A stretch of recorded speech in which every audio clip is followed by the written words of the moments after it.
Friends இந்த பிரியாணி பாருங்களா பார்க்கவே எவ்வளோ ஒரு சூப்பராக இருக்குல்ல தந்தூரி வாசனையில் இந்த முட்டை பிரியாணி அந்த அளவுக்கு சூப்பராக இருக்கும். இது இஸ்தார் ஸ்பெஷல்னு கூட சொல்லலாம். இஸ்தார் ஸ்பெஷல் முட்டை மந்தி பிரியாணி தான் செஞ்சுருக்கோம். இது பார்க்கவே எவ்வளோ ஒரு சூப்பராக இருக்குது. டேஸ்ட் அந்த அளவுக்கு சூப்பராக இருக்கும். முட்டையும் நல்லா சாஃப்டாக இருக்கும். அந்த அளவுக்கு நல்லா சாஃப்டாக இருக்கும். பார்த்தீங்கன்னா எந்த அளவுக்கு நல்லா சாஃப்டாக இருக்கு பாருங்க. டேஸ்ட்டும் அந்த அளவுக்கு நல்லா சூப்பராக இருக்கும். இன்னைக்கு சூப்பரான இஸ்தார் ஸ்பெஷல் மந்தி பிரியாணி எப்படி செய்யலாம்னு பார்க்கலாமா? Hi friends, welcome to Kerala சமையல். கேரளா சமையலில் மந்தி பிரியாணி தான் பண்ண போகிறோம். வாங்க எப்படி செய்யலாம்னு பார்க்கலாம். இந்த பிரியாணி பண்ணுறதுக்கு அடுப்பில் ஒரு பாத்திரம் வச்சுக்கோங்க. நான் அரை கப் சன்ஃப்ளவர் எடுத்திருக்கேன். இப்போ உள்ள சேர்த்துக்கோங்க. அரை கப்பும் சேர்த்துக்க தேவையில்லை. ஒரு 2 டேபிள் ஸ்பூன் மாற்றி வச்சுக்கோங்க. எண்ணெய் சேர்த்து கொடுத்துட்டு சூடாகணும்னு அவசியம் கிடையாது. இப்போ நம்ம எடுத்து வச்சுருக்கா ஸ்பைசஸ் எல்லாம் உள்ள சேர்த்துக்கலாம். 2 ஏலக்காய், ஒரு துண்டு பட்டை, ஒரு அன்னாச்சி பூ, 5-6 கிராம்பு எடுத்து வச்சுருக்கா உள்ள சேர்த்து கொடுத்துக்கோங்க. அது கூடவே ஒரு டேபிள் ஸ்பூன் மிளகு, ஒரு டேபிள் ஸ்பூன் சீரகம், ஒரு 10-12 மல்லி எடுத்து வச்சுருக்கேன். தனியாக சொல்லுங்க எடுத்து வச்சுருக்கேன். இப்போ சேர்த்து கொடுத்துக்கோங்க. அது கூடவே பொடியாக கட் பண்ணி வச்சுருக்கிற ஒரு குடை மிளகாய் இப்போ சேர்த்துக்கோங்க. குடை மிளகாய் சேர்த்து கொடுத்துட்டு ஒரு டைம் நல்லா கிண்டி கொடுத்துக்கோங்க. உப்பு சேர்க்கணும்னு அவசியம் கிடையாது. கிண்டி கொடுத்துட்டு ஒரு 10 நிமிஷத்துக்கு குடை மிளகாயை வேக விடுங்க. இப்போ பாருங்க, ஒரு 10 நிமிஷத்துலேயே எந்த அளவுக்கு நல்லா வதங்கி வந்திருக்கு பார்த்தீங்களா? இப்போ நல்லா ஒரு வாசனை வர ஆரம்பிக்கும். இந்த ஸ்டேஜில் ஒரு 3 டேபிள் ஸ்பூன் மந்தி மசாலா எடுத்து வச்சுருக்கா உள்ள சேர்த்து கொடுத்துக்கோங்க. அது கூடவே ஒரு 5 சிக்கன் கியூப் எடுத்துருக்கா இப்போ சேர்த்து கொடுத்துக்கோங்க. இது சூப்பர் மார்க்கெட்டில் வாங்குறது கிடைக்கும். சேர்த்து கொடுத்துட்டு ஒரு டைம் நல்லா கிண்டி கொடுத்துக்கோங்க.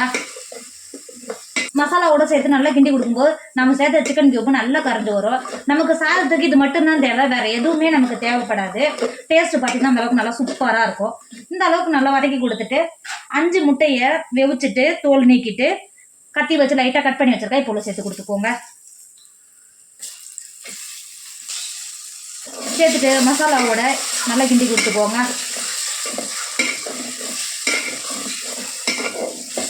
இந்த பிரியாணிக்கு இது மட்டும்தான் மசாலா, வேற எதுவும் மசாலா கிடையாது. இந்த மாதிரி நல்லா கிண்டி கொடுத்துக்கோங்க. கிண்டி கொடுத்துட்டு முட்டையை சேர்த்து ஒரு 10 நிமிஷத்துக்கு இந்த மசாலாவோட இருக்கட்டும். மூடி போட்டு மூடி அடுப்பை லோட்டில் வச்சுக்கோங்க. நல்லா கிண்டி இடையில திறந்து நல்லா கிண்டி கொடுத்துக்கோங்க. இப்போ பாருங்க, ஒரு 10 நிமிஷத்துலேயே நம்ம சேர்த்த முட்டை நல்லா பொரிஞ்சு வருது பார்த்தீங்களா? இப்போ இறக்கிக்கோங்க. மாற்றி வச்சுக்கோங்க. சாதம் வடிக்கிறதுக்கு ஒரு பாத்திரத்தில் தண்ணி வச்சு நல்லா கொதிக்க ஆரம்பிச்சிருச்சு. ஒரு டேபிள் ஸ்பூன் உப்பு சேர்த்துக்கோங்க. நம்ம சாதத்துக்கு மட்டும்தான் மசாலாவுக்கு உப்பு இருக்குது. சேர்த்து கொடுத்துக்கோங்க. சேர்த்து கொடுத்துட்டு நம்ம ஏற்கனவே எண்ணெய் மாற்றி வச்சோம் பார்த்தீங்களா?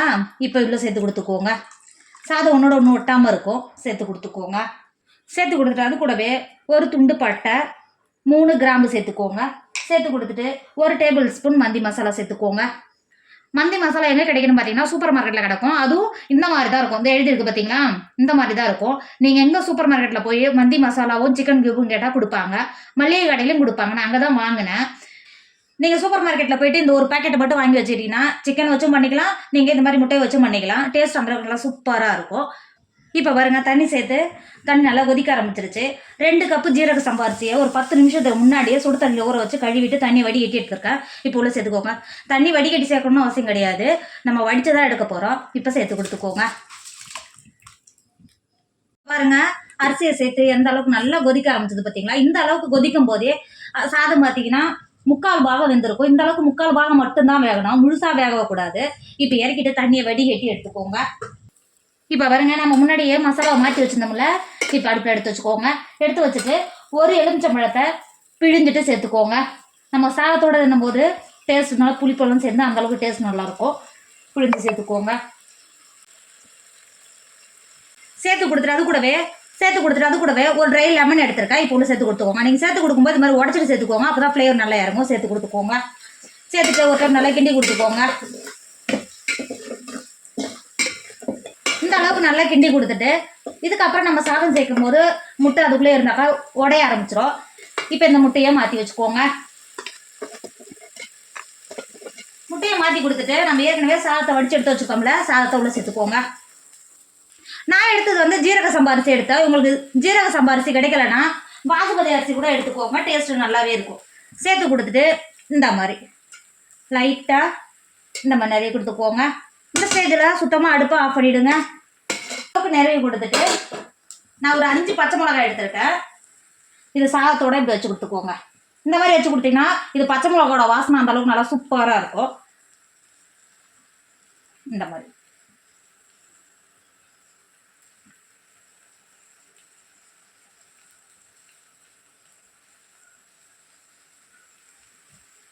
பச்சை மிளகா சேர்த்து கொடுத்துட்டு நீங்கள் ஹோட்டலில் வாங்கினீங்கன்னா இது கலர் கலராக பார்க்குறதுக்கும் கலராக இருக்கும். அதனால் நான் கேசரி பவுடர் இருக்குது பார்த்தீங்களா, ஆரஞ்சு கலர் ஃபுட் கலரும் அது கூடவே ஒரு எல்லோ கலர் ஃபுட் கலரும் சேர்த்து கொடுத்துக்கிறேன். இதுக்கு வீட்டில் பண்ணுற மாதிரியா இருந்தால் சேர்த்து கொடுத்துக்காதீங்க. நான் வீடியோவுக்காக நான் சேர்த்து கொடுத்துக்கிறேன். பார்க்குறதுக்கு ஒரு லுக்காக இருக்கணுன்றதுக்காக மட்டும்தான் சேர்த்து கொடுத்துக்கிறேன். நீங்கள் வீட்டில் பண்ணுற மாதிரியா இருந்தால் சேர்த்து கொடுத்துக்காதீங்க. ஃபுட் கலர் சேர்த்து கொடுத்துட்டு இந்த மாதிரி ஒரு சின்னதாக ஒரு பாத்திரத்தை இது மாதிரி இறக்கி சேர்த்துக்கோங்க. நம்ம ஏற்கனவே முட்டையை வறுத்து மாற்றி வச்சுக்கோமல்ல, முட்டையை இது மாதிரி சேர்த்துக்கோங்க.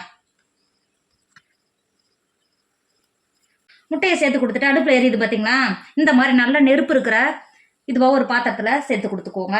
நெருப்பு உள்ளே சேர்த்து கொடுத்துட்டு 1 டேபிள் ஸ்பூன் சன்ஃப்ளவர் ஆயில் சேர்த்துக்கோங்க. நீங்கள் சேர்த்த அடுத்த செகண்டே மூடி போட்டு மூடிக்கோங்க, அந்த புகை வெளில போகாமல். இந்த புகை உள்ள சாதத்தோட அந்த அளவுக்கு டேஸ்ட்டும் ஒரு வாசனையும் கொடுக்கும். ஒரு 10 நிமிஷத்துக்கு இப்படியே தம்மில் இருக்கட்டும். அடுத்த இருந்து மாற்றி வச்சுக்கோங்க.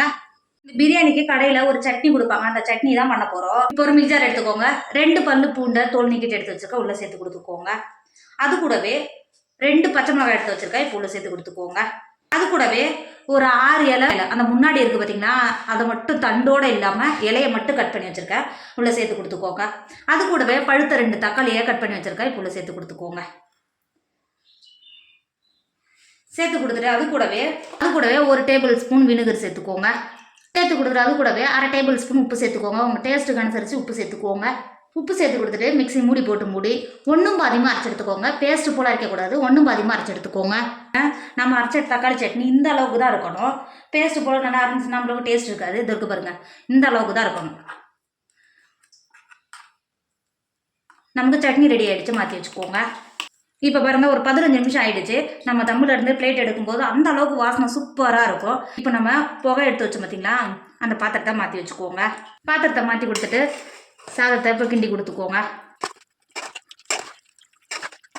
அளவு கிண்டி கொடுத்துட்டு வேற ஒரு பிளேட்டுக்கு மாற்றிக்கோங்க. இப்போ பாருங்கள், நம்மளோட இஃப்தார் ஸ்பெஷல் முட்டை மந்தி சூப்பராக ரெடி ஆகிடுச்சு. இதோட வாசனையும் டேஸ்ட்டும் அந்த அளவுக்கு சூப்பராக இருக்கும். நீங்கள் வீட்டில் இது மாதிரி ஒரு டைம் ட்ரை பண்ணி கொடுங்க. வீட்டில் இருக்கவங்க எல்லாருமே விரும்பி சாப்பிடுவாங்க. நீங்கள் ஒரு டைம் ட்ரை பண்ணாவே திரும்ப செய்வீங்க. அந்த அளவுக்கு டேஸ்ட்டு சூப்பராக இருக்கும். கண்டிப்பாக நீங்களும் ட்ரை பண்ணுங்கள். என்னோட வீடியோ உங்களுக்கு பிடிச்சிருந்தா உங்கள் ஃப்ரெண்டு உங்கள் ஃபேமிலிக்கு ஷேர் பண்ணுங்கள். மறக்காமல் கேரளா சமையலை சப்ஸ்கிரைப் பண்ணிக்கோங்க. தேங்க்யூ.